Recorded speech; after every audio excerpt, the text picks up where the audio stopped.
Bloomberg, The War and Peace Report. I'm Amy Goodman with Nermeen Sheikh. To talk more about the presidential race and to look at some of the questions not being raised at the debates, we're joined by Andrew Bacevich, a retired colonel and Vietnam War veteran. His new book, America's War for the Greater Middle East, A Military History, will be published next month. He's Professor Emeritus of International Relations and History at Boston University, also author of several other books, including Washington Rules, America's Path to Permanent War. His son was killed in action in Iraq in 2007.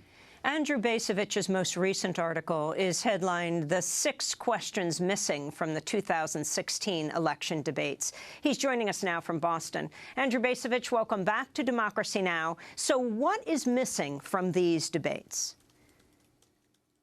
Well, from my point of view, the big thing that's missing is a willingness to take on board the progress or lack thereof of U.S. military involvement in the Islamic world. Certainly there is attention in the campaign given to the ISIS campaign, the campaign against ISIS. But let us note that even as the ISIS campaign unfolds, we're still involved in Afghanistan. You noted in your news roundup, we've just had a major bombing incident in Somalia followed by a special operations raid. Last week in the New York Times, there was an article discussing the plans within the Obama administration, perhaps, to launch a major air campaign in Libya.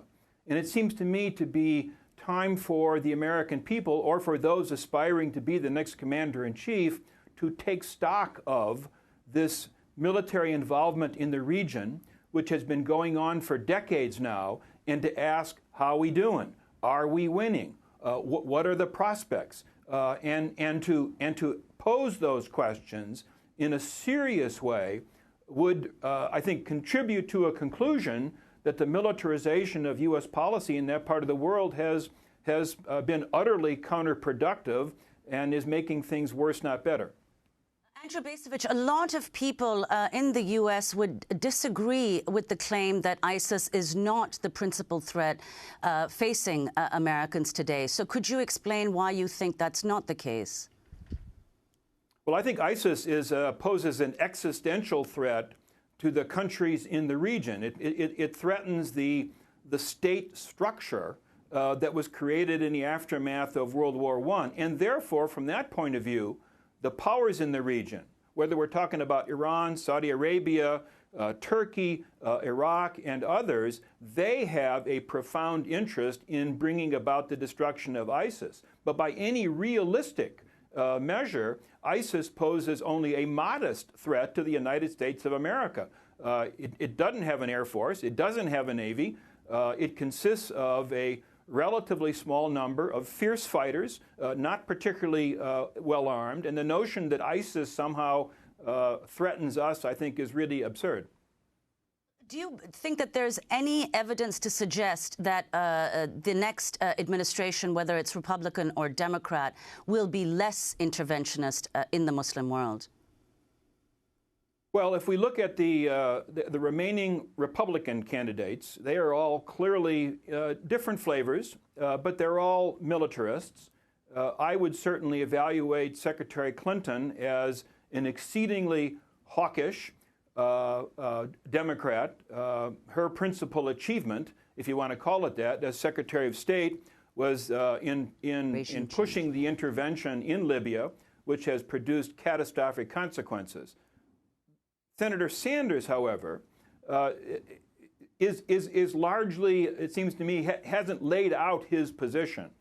One might anticipate that given his general left-leaning view of the world, that he might be somewhat less inclined to rely on U.S. military power, might be more willing to consider alternatives to military power, but he has not yet, at least to my knowledge, really spelled out in detail where he stands on these matters. And frankly, I wish he would. I think he needs to, in order to move his candidacy beyond the economic and social justice themes that have been the core of his campaign thus far. Well, you know, last night at the Univision debate, we just played that clip of Bernie Sanders saying overall, when he was talking about Latin America, everyone from Nicaragua to Chile and the ouster of the democratically elected leader, Salvador Allende, said he was opposed to, you know, U.S. interventions for regime change. And then this was Vermont Senator Bernie Sanders at the Democratic presidential debate in Vermont,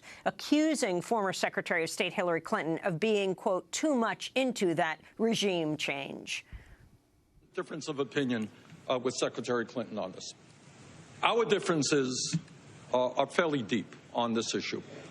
We disagreed on the war in Iraq. We both listened to the information from Bush and Cheney. I voted against the war.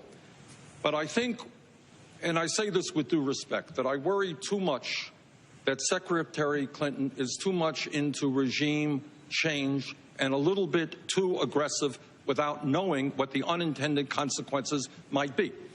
Yes, we could get rid of Saddam Hussein, but that destabilized the entire region. Yes, we could get rid of Gaddafi, a terrible dictator, but that created a vacuum for ISIS.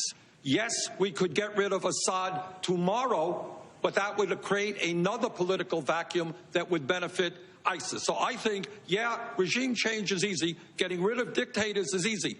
But before you do that, you got to think about what happens the day after. You know, with all due respect, Senator, you voted for regime change with respect to Libya. You joined the Senate in voting to get rid of Gaddafi, and you asked that there be a Security Council validation of that with a resolution. All of these are very difficult issues. I know that. I've been dealing with them for a long time. And, of course, we have to continue to do what is necessary when someone like Gaddafi, a despot with American blood on his hands, is overturned. But I'll tell you what would have happened if we had not joined with our European partners and our Arab partners to assist the people in Libya. You would be looking at Syria. Now the Libyans are turning their attention to try to dislodge ISIS from its foothold and begin to try to move together to have a unified nation. No, I was not the Secretary of State. That was Hillary Clinton and Bernie Sanders at the debate in Manchester, New Hampshire last year. Andrew Bacevich, respond. Well, I think that she's putting a fairly optimistic take on the prognosis in Libya. And I think Senator Sanders' critique of her interventionism, her penchant for interventionism, deserves a far more serious response than she offers. She tends to shrug off the Iraq vote. She tends to shrug off the Libya experience as, you know, well, we did our best and so what. And I think isn't she just trying to get away from it? Isn't she just trying to get away from it? Because, I mean, that you could say that that's one of the key reasons that President Obama is president today. He opposed the Iraq war and she voted for it. And now she's dealing with the same thing with Bernie Sanders, who continually raises that key issue that she voted for war with Iraq. Yes, but the point here really is one that needs to look beyond partisanship. That is to say, who gets the better in these debates? The real issue that seems to me never gets fully addressed is this larger question of what the militarization of U.S. policy, in particular in the Islamic world, has yielded over a period of now several decades. The issue is not specifically what went right or wrong in Iraq, right or wrong in Libya. The issue really is, given the magnitude of the U.S. military involvement in the region, in one country after another, whether our purposes were supposedly to bring order, spread democracy, pacify, advance human rights, the total sum of our activity has produced next to nothing that is positive, has imposed great costs on ourselves and on many other nations and peoples, and shows no evidence of producing anything more positive tomorrow or the next year. So there is a need to take stock of U.S. military involvement in the region, to recognize its failure, and therefore to consider alternatives. And it's my personal judgment that there are alternatives to the militarization of U.S. policy. And quite frankly, I'd like to hear Senator Sanders be the one to begin to articulate what those alternatives might be. And in your view, Andrew Bacevich, what are some of the alternatives to the militarized foreign policy, U.S. foreign policy, that we've seen so far? Well, let me give you, very briefly, a three-point strategy. First of all, point number one of this strategy is self-protection. Earlier, we talked about whether or not ISIS poses a particular threat to the United States. The threat's minor. But we need to do a better job. Certainly, we need to do a better job than we did on 9/11 at simply erecting barriers to keep the bad guys from getting at us. And that is primarily a function of domestic agencies, FBI, the Coast Guard, the TSA, border agencies. Keep the bad guys out. Point number two in this strategy, and this alludes to my previous point about it is the nations in the region who are really affected by ISIS. Point number two is it's a diplomatic task, get those nations to recognize that they have a common interest in dealing with ISIS. Yes, they are divided among themselves on any other variety of fronts, religious, sectarian, historical, but their common interest in dealing with ISIS is preeminent and ought to provide the basis for collaboration against ISIS. Point number three, again, the big question, the big issue, it seems to me, and I know that President Obama believes this, is that the difficulty of some in the Islamic world of finding a path that will reconcile belief, faith, with secular modernity. Peaceful coexistence between the West and the Islamic world will require that reconciliation between faith and modernity occurring. But it has to occur on terms of the people within the region. So point number three, really, of that strategy is to encourage that reconciliation, to demonstrate through our own behavior that faith and modernity need not be at odds, and to encourage exchanges, cultural, educational, between ourselves, and in particular young people in the Islamic world, that will help demonstrate that we are not the enemy. Now, that's a strategy that does not involve U.S. military power in any significant way. It's a strategy that would have to unfold over decades. But it is a preferable alternative to permanent war, and that's where we are now. Andrew Bacevich, what is the media not asking? What is your critique of the media right now? Well, my critique of the media is that they allow this preoccupation with what happened yesterday, the day before, to transcend or to remove any larger awareness of what the United States has attempted to do, has accomplished or not accomplished, and at what cost over a period of decades. I mean, for all practical purposes, the U.S.-Iraq War of 2003-2011 has already been forgotten. Not to mention the U.S. war in Iraq of 1990-91, not to mention U.S. involvement in the Iran-Iraq War of 1980 to 1988. If one takes on board that entire experience, the U.S. military experience in and around Iraq over a period of decades, it's hard for me to imagine that you can look at what's going on now and say, well, gosh, if we just defeat ISIS, everything is going to be hunky-dory. The media is too focused on the immediate past and ignores the deeper past. I want to go to your piece. Has Trump already won? He's already changed the Republican Party and American democracy forever. But I want to start by playing two short clips. This is Trump this week responding to Anderson Cooper on CNN's question of whether Islam is at war with the West. I think Islam hates us. There's something there that there's a tremendous hatred there. There's a tremendous hatred. We have to get to the bottom of it. And now I want to turn to Donald Trump at the Republican debate in Greenville, South Carolina. Trump denouncing the Iraq War, calling it a big, fat mistake. Obviously, the war in Iraq was a big, fat mistake, all right? Now, you can take it any way you want, and it took Jeb Bush, if you remember at the beginning of his announcement, when he announced for president, took him 5 days. He went back. It was a mistake. It wasn't a mistake. Took him 5 days before his people told him what to say, and he ultimately said it was a mistake. The war in Iraq, we spent $2 trillion, thousands of lives. We don't even have it. Iran is taking over Iraq with the second largest oil reserves in the world. Obviously, it was a mistake. So George Bush made a mistake. We can make mistakes, but that one was a beauty. We should have never been in Iraq. We have destabilized the Middle East.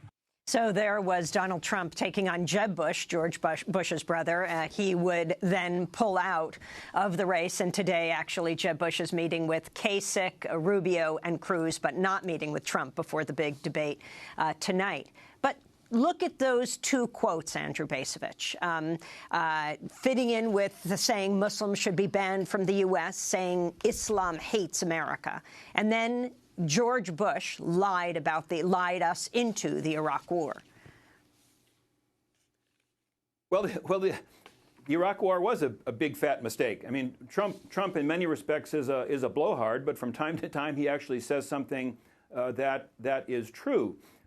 What's not true is his characterization of Islam. It's not simply that it's not true, is that it's utterly counterproductive. It cannot provide the basis for any sort of meaningful policy unless somehow or other President Trump would be interested in promoting some sort of Armageddon-like conflict between the West and Islam. I mean, one of my points with regard to Trump is this. There are those who compare him to a fascist. I don't think he's a fascist because, however evil it may have been, fascism did imply some sort of a coherent ideology. Trump has no ideology. He shoots from the hip. He contradicts himself. He speaks in generalities. He has a remarkable aptitude, I think, for manipulating and exacerbating anger and alienation in a certain part of the American population. So he's not so much a fascist, I think, as he is a representative of a kind of a personality cult, and in a sense, that would make him that much more dangerous were he ever to become president, because we actually don't know what he stands for and therefore what he would do if in a position of commander-in-chief. Well, you've suggested that departing from U.S. foreign policy orthodoxy often has fatal consequences. And I want to ask about another point that Trump has made, and this on Russia. In an interview with CNN's Anderson Cooper in October, Trump was asked about NSA whistleblower Edward Snowden. Trump denounced Snowden and said he would get along very well with Russian President Vladimir Putin. I think he's a total traitor, and I would deal with him harshly. And if I were president, Putin would give him over. I would get along with Putin. I've dealt with Russia. You think you'd get along with Putin? I think I'd get along with him fine. I think he'd be absolutely fine. That was Trump speaking to CNN's Anderson Cooper in October, saying that Trump, would get along very well with Putin. In December, Trump defended Putin after the Russian president called Trump a, quote, very colorful, talented person. Trump responded by saying it is, quote, a great honor to be so nicely complimented. In a series of interviews, Trump disputed reports of the Kremlin's involvement in the killing of journalists, saying, quote, our country does plenty of killing also. Andrew Bacevich, your response? Well, I mean, I think it's frankly a bit silly to talk about the relationship with the leader of Russia in terms of getting along with. Putin is not interested in, quote unquote, getting along with the United States. Putin is a thug, but in his own way, he is a relatively serious statesman playing a game that is defined by power and interest. I think in many respects, Putin's primary interest is trying to maintain his status within Russia at a time when the Russian economy is clearly having a very difficult time. So a posture of blustering, of insisting upon the rest of the world giving respect to Russia, the respect that it deserves, plays well, I think, with his domestic constituents and helps to ease his domestic problems. But the notion that Putin wants to get along well with us, I think, is frankly absurd. But what's also, of course, not to be admitted, I think, or acknowledged, accepted, is that Russia actually represents a very limited threat to the United States of America. There are those on the right in the United States who somehow think that Putin's Russia can be acquainted to Stalin's Soviet Union, and therefore, every time Putin exercises a modest amount of muscle, that somehow that ought to lead to a U.S. military response. I think that that also would be a reckless way to approach Russia. We don't hear very much about nuclear weapons. Why do you think this is a key question that is being missed for all of these candidates to have to address, Professor Bacevich?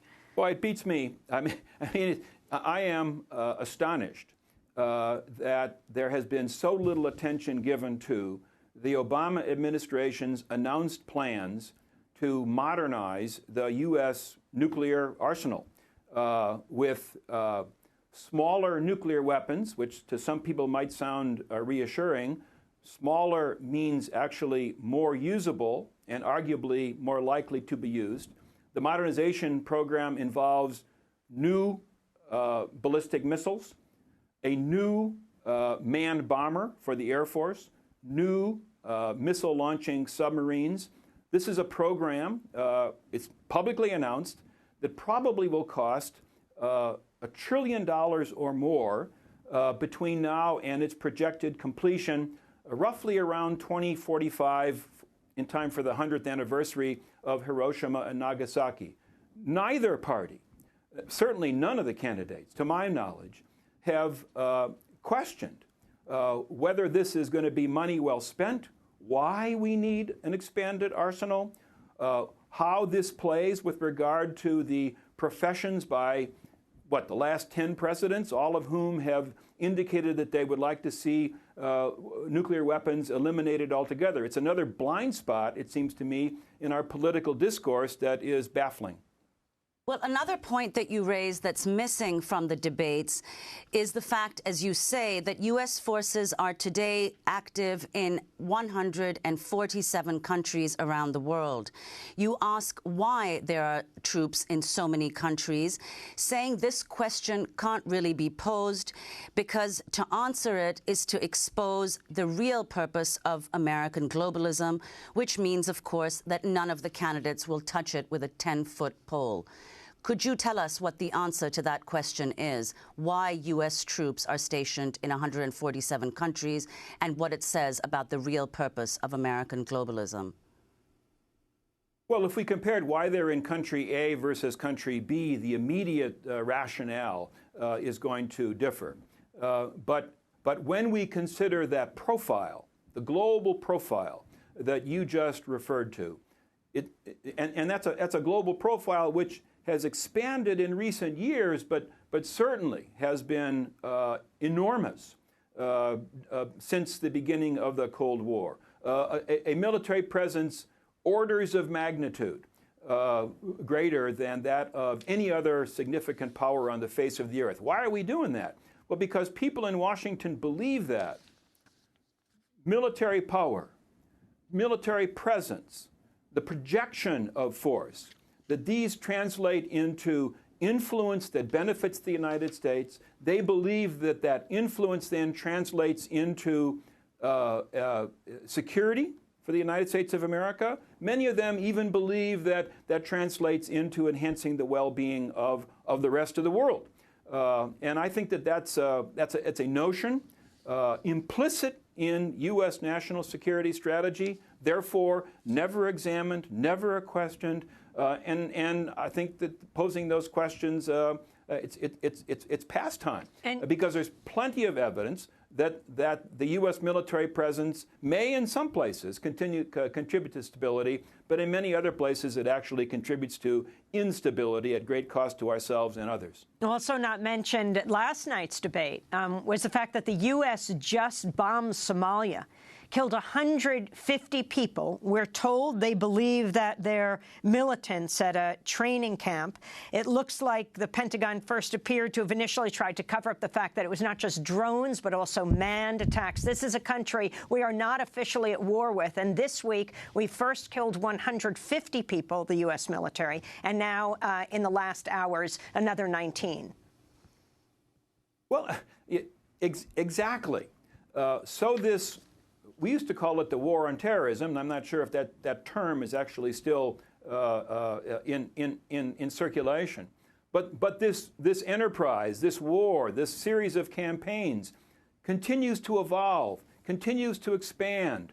The authority of the president to make war wherever he chooses to is now seemingly beyond any sort of question. The Constitution in that regard has simply been thrown out the window. And to circle back to the fact that we're in a political season, virtually none of this is discussed.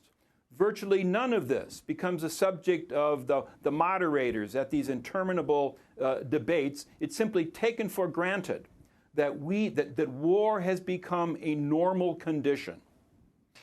We have to leave it there. I want to thank you, Andrew Bacevich, for joining us, retired colonel, Vietnam War veteran. His recent piece for The Nation, The 6 Questions Missing from the 2016 Election Debates. His new book, America's War for the Greater Middle East, A Military History, will be published next month. He's Professor Emeritus of International Relations and History at Boston University. Among his other books, Washington Rules, America's Path to Permanent War.